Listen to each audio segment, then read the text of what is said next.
Hey y'all, welcome to B Nuggets. This is B Nuggets off the cuff, unscripted. I'm here to talk to you today about these Latin words that I had seen, and they are Memento Mori. What that means is, remember, you have to die. And whether you do something or not, you, me, we, all of us, one day, we're going to die. Sobering fact, right? It's not like it was a surprise, though. Look, we do things on a daily basis to avoid death. We eat when we're hungry, we drink when we're thirsty, we put on proper clothing to protect ourselves from the elements, we obey the traffic laws, we obey all general laws, and we don't go out of our way to bring instantaneous death brought upon us. But what if the parameters, they changed and you couldn't go to the grocery store and get food? You couldn't turn on your faucet and their water would come out. You couldn't flip a switch for power to come on, heating, air conditioning, or general sense of power. And now everywhere you went, you were perceived as having something that somebody else wanted, meaning that everybody was looking at you and wanted something from you, and they'd have no compunction whatsoever, just conking you over the head and mugging you and taking whatever they perceived you had. The what ifs. Now, there seems to be this general sense of opinion about preppers, that they're crazy. People who put things aside for extended periods of times that are a little bit off their rocker, they're a little bit nuts. Now, I'm going to clear this up just like this. And that is, it's not that preppers are crazy. It's that people, all 7 unique individual billion of us, we're all a little crazy in our own special way. And we were already crazy before we started prepping. So if you've got food in your refrigerator right now, in a closet or a cupboard, if you can turn on your faucet and water comes out, if you flip a switch and the lights come on or power comes on, if you've got gas in your gas tank, if you've got clothes in your closets, you are a prepper. You pre-planned to make sure that you would have the things and the resources that you needed to keep on surviving. Now, I know, look, we don't think about this all in the general sense, but preppers, they'll think about it a little bit deeper. They'll think a little bit more long-term and what they would need to survive some type of long extended period. Let's just say that the power's gone out long-term.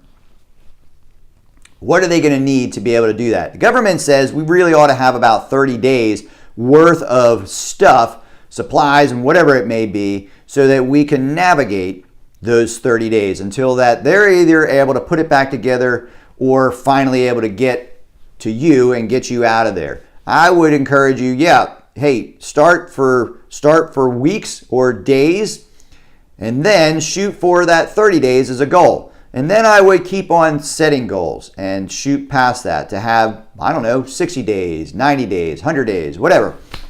Months, years.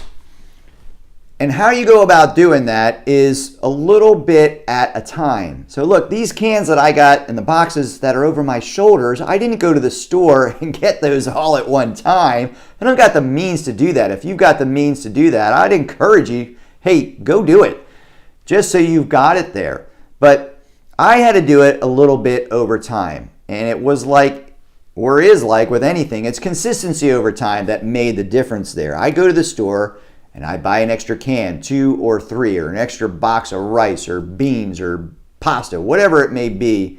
I would get a little bit at a time till eventually I was able to fill a whole pantry full of stuff that we eat regularly. And when they disappear, we refill it and we keep adding to it. Now, this is how this is going to go. If something really does go off the rails long term, you are going to have your close friends and your neighbors. They're going to come over and see how you're doing. And this is going to go one of two ways.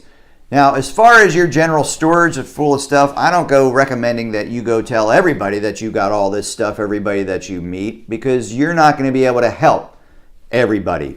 And you're all going to be in a bad way with just strangers who you've never formed relations with. But if you already have relations, close friends, and neighbors in your immediate proximity, if you haven't met your neighbors, go out and say hi to your neighbors right now. Introduce yourself. I'm so-and-so, and I'm so-and-so. It's nice to meet you. I'm your neighbor. And start developing a relationship with them.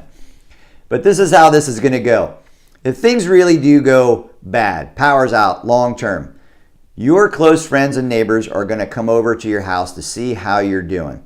If you've already made the stores and you're doing okay because you've got food and water and you pre-planned ahead and they haven't, you've got a decision to make. You can close the door on them and send them on their way and keep everything for yourself. But here's how that's going to play out. You do something like that, you've now broken your alliance, essentially gonna cause a war over resources with your close friends and family, your neighbors, who know where you're at. And you are in a fixed position. They are going to surround you and do whatever they've got to do to get what they're going to need, what they perceive you have, which is canned goods and whatever that may be. I would encourage you to invite them in instead of shutting them away and sending them on their way. And this is the reason why. You invite them in, you open a can of SpaghettiOs up, and you formulate a plan together how you're going to navigate this long-term power outage situation together. You are not going to be able to navigate it just by yourself and on your canned goods and pastas and whatever you got. You're just not going to be able to do it. You're going to need other people to help you get through it.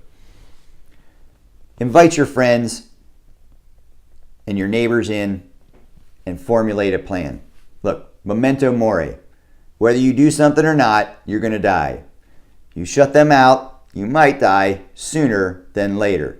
You invite your close friends and family in, you might live longer by uniting and formulating a plan. You go to the store next time, you buy a can for you buy a can for them. Memento Mori.